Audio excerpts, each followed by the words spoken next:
Good evening.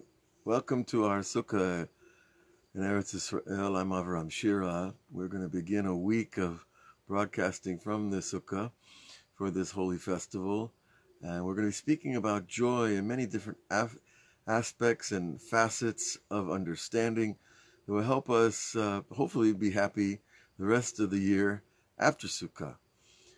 The Arizal Kadosh from Sfat tells us that when a person is happy throughout the whole festival, that happiness unfolds throughout the year. In other words, there's something like a seed of joy.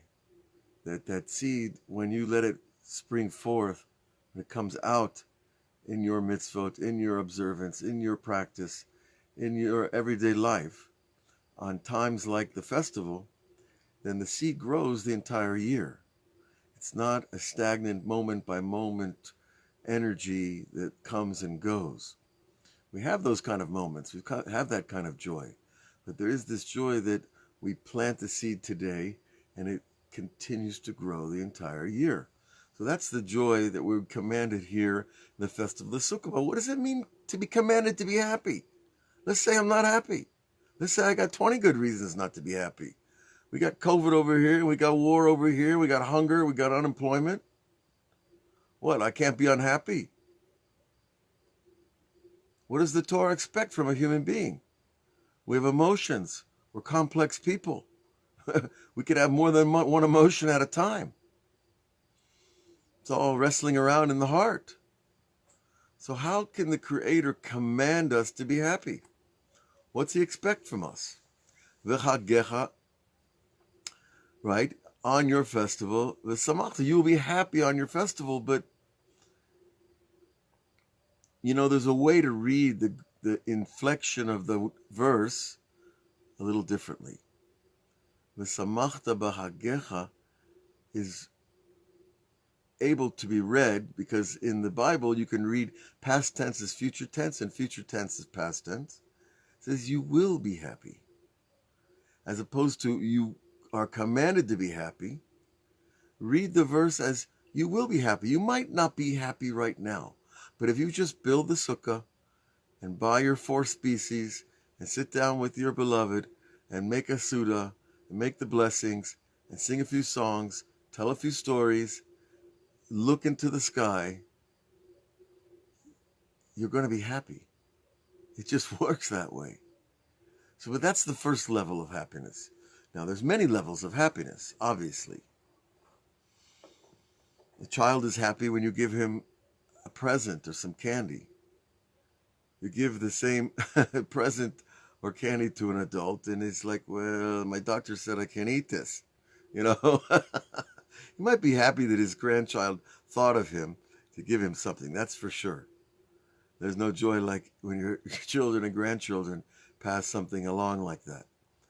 But to be commanded to be happy seems a bit much. It's like the command, you will love the Lord your God.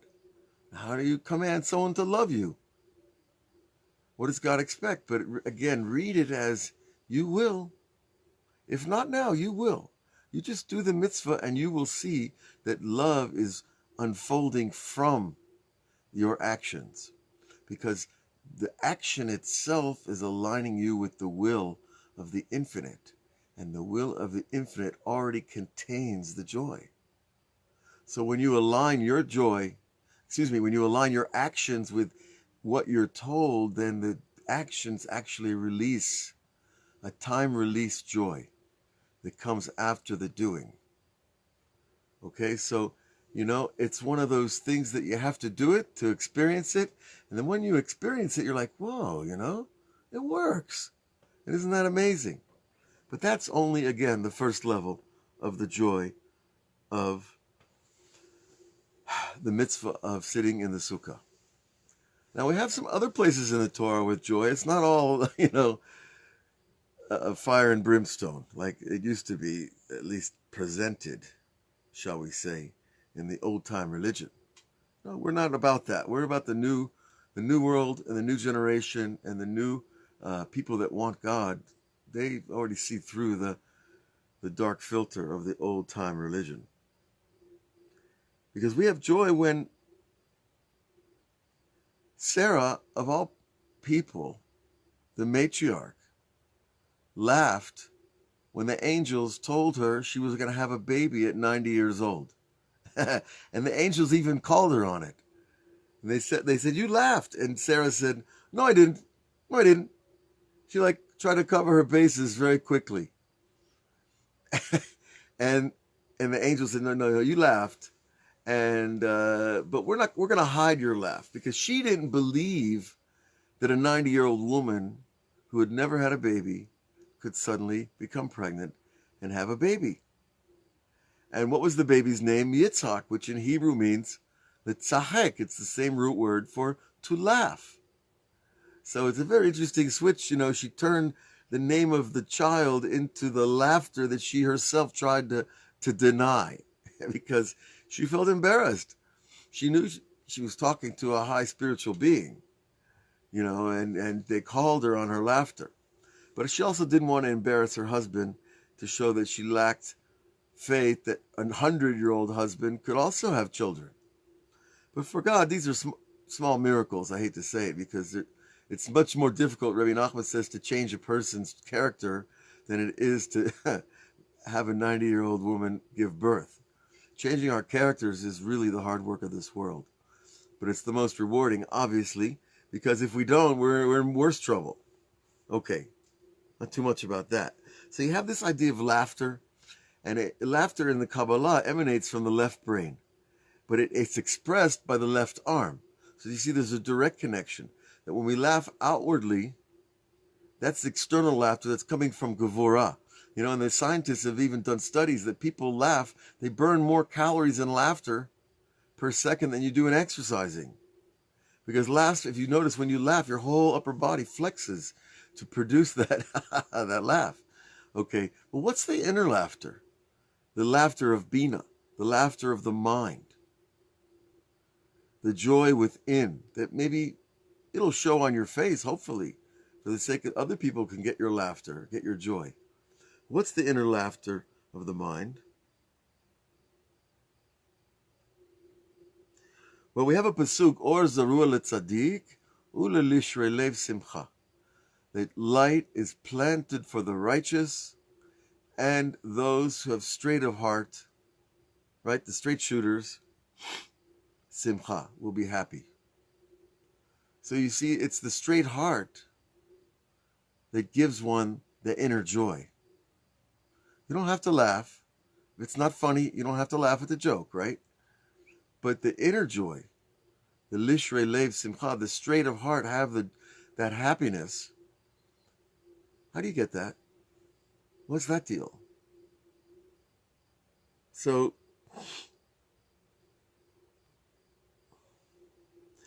the straight heart comes when I straighten the crooked heart. What's the crooked heart? I'm always thinking about myself. I'm going to give you this gift, but I'm thinking about how it's going to impact you. Oh, that's pleasant, right? Here, I give you a gift, but you got to be nice to me now, right? It's like that political deal, right? I'll make a donation, but I want service after I give you the political donation. That's not straight heart. That's crooked, because it's about me. I'm doing a good deed, but it's not really about my love for you. It's about my wanting something from you. And that is a crooked heart. Right? So we need to remove in Hebrew they're called piniot, my little pointed places, my little corners where I hide self-interest. Okay? And so we have to be honest with ourselves to find those in the first place. And it's very hard, Rabbi Nachman says that if you work for somebody else, you're always going to behave differently around your boss. Now, of course, all human beings deserve respect. Certainly your boss, he's writing you a check, right? Or he's punching a few numbers in the bank account. Fine, we want to treat these people with respect, but that does not mean I change myself for him versus the way I treat other people who don't write my check. In other words, money is one of the real measures of the straightness, the trueness of our hearts. Because if I'm good to you, I should be good to you whether or not you're giving me something. I should be respectful of the other person regardless of what I'm receiving. So all of this, when it's straightened out, all this selfishness, when it's removed, then I get straight hard simcha, lishrei lev simcha. So that's that inner joy. So you have the outer joy and the inner joy, the laughter, and the two of them are really working together. But we still have to ask more questions, okay? Because most of us know that I'm not going to be jumping to the level of all selfless laughter, selfless joy, selfless giving, selfless whatever very quickly. You know, we have to be a little bit realistic about this spiritual path that we're on, that we want these high goals. We want to reach for them, but they might take a few years, maybe a few decades. So it's still worth it because the like I said, the alternative to pursuing a spiritual life is a very sad material existence. Okay, but really think about it though. If we define, as we just did, that our unhappiness comes from my selfishness, then I can say that my happiness will come from selflessness. And it's like this, it's like these scales, right? The more selfless, the more happy. The more selfish, the less happy. And so, why is it this way? Why does it work this way? Why can't I just be happy and think about me? What's so bad about that? Am I a bad guy? I'm not robbing banks. You know? I'll tell you why. And this is also from the Kabbalah. You see, happiness is not something we own. It is something that is created in the spectrum of emotions. Because God created the emotions that human beings receive from his own emotions. From the tree of life, the tree of traits, what we call the Eitz Chaim, all those qualities, love, hate, peace, joy, they're not from us. They're coming to us from the creator of those qualities. So joy is a created thing. Now, I want the joy inside my heart, inside my mind. It's not doing me much good out there somewhere else. So if I'm thinking about me, I become the dead end of that feeling. Oh, I got my happiness, now I'm good. I'm good, see, I'm happy. Great. But the joy is, with that kind of position, your joy ends with you. And you become a dead end to God's energy. Now, you cannot be a dead end to God's energy and expect for that to last long and go well. Because God's energy is infinite and always flowing. And if the energy is always flowing, you cannot stop it by you. You can love, but you can't say that the love stays by you. And it's same with all positive feelings. But we have this tendency to think, okay, now I got the happiness, now I got the love, I'm good. But it doesn't end by us. It has to keep flowing. And so when I turn from the selfish to the selfless, when I stop worrying about my love and my joy and my money and my everything, and think about the other person, then you open up your circuit.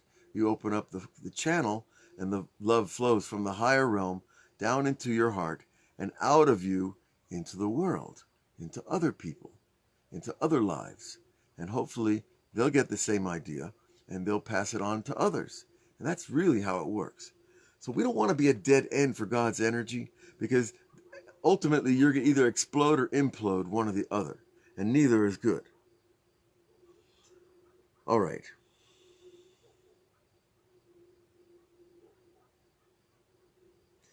So let's go back to our main idea. God commanded us to be happy on Sukkot. So let's say I'm not happy, but I already accept the principle. You know, Avraham Shira told me, just do it and then you'll be happy afterwards. Okay, I'm doing it. I'm building my booth. I'm putting the little, the palm fronds on the roof. I'm putting up lights. You see, we got lights behind us, curtains, all kinds of, got a hammock and a trampoline for the grandkids. Actually, I use the trampoline too. You know? And we put everything out here. We got a radio, a refrigerator, a hot plate. You know, we try to make the sukkah your new home for a week. So you're really going on a camping trip in your own backyard. And it's really quite fun. And you'll see that it really works. That if you're not happy, you just build your sukkah. Even if you're on the 100th story of a building, you know, you can find some way to do it. Go on the roof. You'll have a good view. But build the sukkah and then you'll get the happiness. But that's only the first happiness. That's the v'samachta behagecha. You will be happy in your festival. V'hayita ach sameach. And then it says you will be only happy. That you won't have any more admixtures in your happiness. It won't be, I'm pretty happy, but I'm still worried about, you know, so-and-so, my stockbroker. I'm still worried about, you know, what my wife's going to say when she sees the new car I bought, you know. See, those types of happiness are admixtures. But the miracle is, listen, when you do the mitzvah and you get the first level of joy, the first level of joy goes into your heart and fixes your heart so that you can receive the higher joy, the selfless joy. So when you get the first download of joy for doing the mitzvah, afterwards you're like, that joy purifies the rest of our heart. And when you're happy like that, nothing can bother you. Nothing can move you out of your place. Nothing can take you into Corona land or into fake news land or to whatever's happening out there on the 5,000 channels that we can choose from on YouTube. Maybe there's probably a little more than that, but you know what I mean.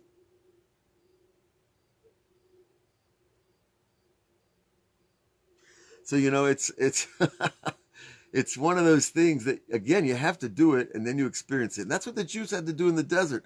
God said, receive the Torah. They said, oh, okay, they're like Jews. You know, they're not so easy to push over. The Jews said, well, what's in it? You know, God tells you to take something. You just take it. You don't open your mouth, right? No. The Jews said, well, what's in the Torah? They said, well, you can't steal and you can't, you can't cheat, and you better keep Shabbat and honor your parents and believe in me. I said, okay, it sounds pretty good. We'll do it.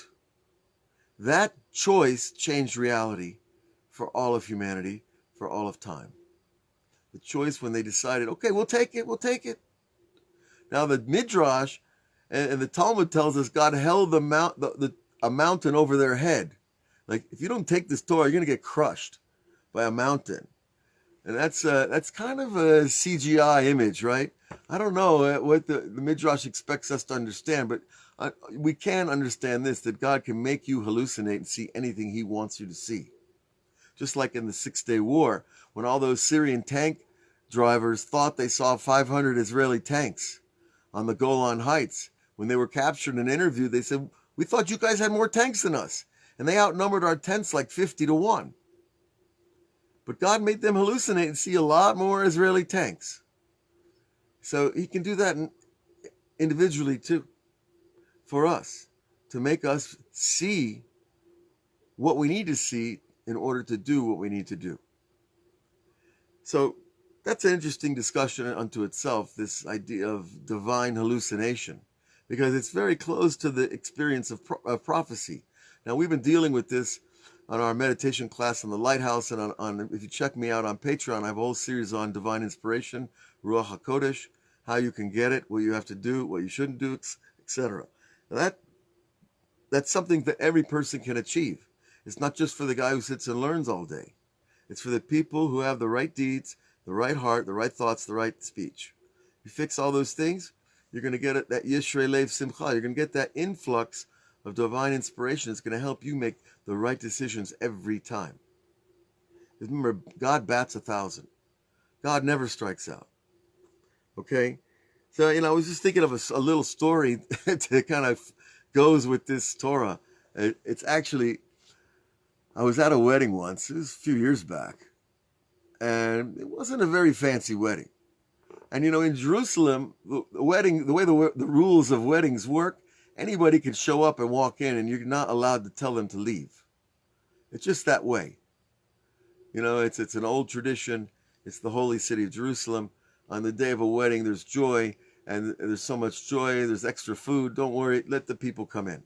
So there's always a group of people that actually don't know anybody at the wedding, but they know where the tables are, They know where to get the hors d'oeuvres, etc. Fine, that's the minhag, and it's a good one, because you're giving. On the day of a wedding, it's good to give, because you're changing reality also when two people are married and dedicated to the Torah and to the right principles, the right lifestyle. So I was at this wedding, and I heard the chef, well, the food manager, yelling out, "The food's all cold. The food's all cold. We can't serve the food." And there's all these people waiting for food. And all these people are like, "Oh, there's no food. It's cold. We're not going to get it." And they're all worried and upset. Immediately, their simcha was gone. And when you go to a wedding, you feel joy. You see two people are making this huge leap of commitment, and the parents are happy. Everybody's happy. And all of a sudden, the food's cold. It's late. What are we going to do? People are already unhappy, and some are even going to leave. And I'm watching this. And then, the band starts playing to kind of fill the gaps, and people are not dancing. And so, again, the simcha goes down. And, by the end of the story, what happens, there's like half the wedding is gone. Who stayed? Well, of course, the bride and the groom, they stayed. They got to stay, right? The rabbi stayed, the families stay, and the good friends stay. Because they're not there for the food. They're not there for the drink. They're not there for the free beer. They're not there for the music even and the dancing. They're there for the joy of the couple. And can you imagine? I mean, in Corona time, we did a wedding this summer. In our back porch here, what you're looking at right now, the sukkah we did a wedding for 20 people. There were about 25 people. Don't tell the government. I think we were a few over, but, we had a very small wedding, and there was a lot of joy. But if one person leaves, you feel it. You feel the joy going up and down with the people as they come in and go. So this collective thing about joy is that even if you're not happy, other happy people will make you happy, because that's the nature of the light. It flows between us. It's not stuck inside us. It cannot be stuck.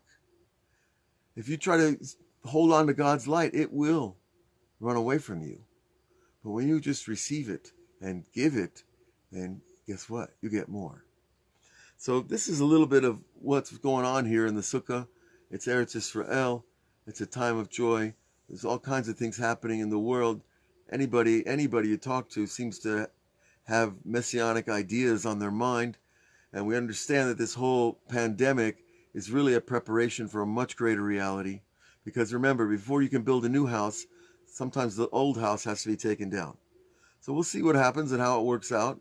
But we're happy in the sukkah, and I bless all of you to have a sukkah, to be joyous in a sukkah. And if you don't have one, go to someone else who has one. And if you're not Jewish, you can also join in and be happy with your neighbors who are. And because this is the festival where all the nations would bring offerings to Jerusalem.